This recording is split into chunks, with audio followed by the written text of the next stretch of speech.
Once upon a time there was a little, nice girl. She was sweet to everyone who only saw her. But she was the loveliest and dearest of all to her grandmother, who did not even know what to give her beloved granddaughter. Once she gave her a red velvet hat. And since this hat was very suitable for her, and she did not want to wear anything else, they began to call her Little Red Riding Hood. Once her mother asked to take a piece of cake and a bottle of wine to her grandmother. They say that she is both sick and weak, it will be good for her. She ordered my mother not to run away from the road, otherwise she would fall and break the bottle, and then grandmother would get nothing. And when she comes to her grandmother, so that she does not forget to say hello to her. Little Red Riding Hood obeyed, took the presents and set off. And my grandmother lived already behind the forest, half an hour walk from the village. And as soon as Little Red Riding Hood entered the forest, she met a wolf. The girl, however, did not know what kind of fierce beast it was, and was not in the least afraid of him. She greeted politely.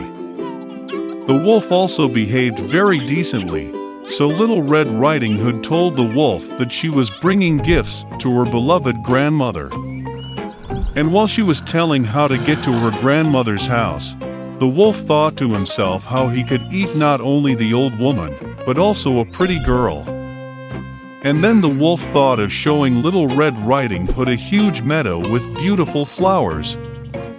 Little Red Riding Hood, as she looked at the many wonderful flowers, thought that it would be nice to bring grandmother a fresh bunch of flowers, because that would also please her. Yes, and ran away from the road to the side, and began to collect flowers. Slightly picking one flower, as the other beckons her, it is even better, and she will run after that. And so it went further and further into the depths of the forest. And the wolf ran straight to grandmother's house and knocked on the door. Grandma asked who was there. And the wolf replied in a thin voice that it was Little Red Riding Hood who brought the pie and wine. The old woman believed and ordered to press on the latch and enter. The wolf pressed the latch, the door flew open, and he ran to his grandmother's hut. He rushed to grandmother's bed and swallowed it at once. Then he put on his grandmother's dress and her cap on her head, went to bed and waited. Meanwhile, Little Red Riding Hood ran and ran after flowers, and when she collected as many of them as she could carry, then she again remembered about her grandmother and went to her house. She was very surprised that the door was wide open, and when she entered the room, she called out to her grandmother. There was no answer. The granddaughter came up to the bed and saw grandmother was lying, and she had pulled her cap on her very nose, and it seemed so strange. Little Red Riding Hood asked with bewilderment why grandmother had such big ears. And the wolf answered in a grandmother's voice to hear better. Then Little Red Riding Hood asked why grandmother had such big eyes. To better see you, the wolf answered. And the arms are so big that it is easier to grip. And when Little Red Riding Hood saw the wolf's mouth and only asked why grandmother had such a nasty big mouth, the wolf pounced on her, screaming, "So I could eat you!" And how he jumped out from under the blanket and swallowed the poor girl. Having had enough in this way, the wolf again went to bed, fell asleep, and began to snore as much as he could. At that time a hunter was passing by the grandmother's house, heard snoring and wondered if something had happened to the old woman that she snored so. He entered the house, went to the bed and saw that the wolf was sleeping there. And he has been hunting this villain for a long time. He wanted to kill him with a gun, but it occurred to him that the wolf, perhaps, swallowed his grandmother and that she could still be saved. That is why he did not shoot, but opened his wolf's mouth wide, and saw a red cap flash there. A girl jumped out of her mouth and said that her grandmother was still there. The hunter opened his wolf's mouth even wider, and the old grandmother somehow managed to get out behind the Red Riding Hood. They were delighted, began to hug and thank the hunter. They decided to teach a cunning wolf a lesson. They brought up large stones as soon as possible, stuffed them into the wolf's mouth and belly, and carried him out into the yard. And when the wolf woke up, he saw the hunter, and was about to escape, but could not bear the weight of the stones, and fell to the ground. This delighted all three, while the wolf got up and barely dragged its heavy belly into the dark forest. They never saw him again. This is how they taught the cunning wolf a lesson, and Little Red Riding Hood decided that she would never again disobey Mother's orders. Once upon a time, there was a king who had 12 beautiful daughters. They all lived together in a large and beautiful room. The king was very fond of princesses and raised them in severity. When the daughters went to bed, he closed their door with a key. But every morning something strange happened. When the princesses left the room, their shoes were so ruined as if they had been dancing all night long. The king had to buy new shoes for his daughters every day. No one could solve the riddle of the princesses. Once the king promised to marry one of his daughters if someone would solve the mystery of the shoes. In addition, the winner will become the king's heir. But the daredevil has only 3 days and 3 nights for this, otherwise he will be executed. Many young men of the kingdom, as well as foreign princes, came to try their luck. Day and night they guarded the doors of the 12 princesses' bedroom.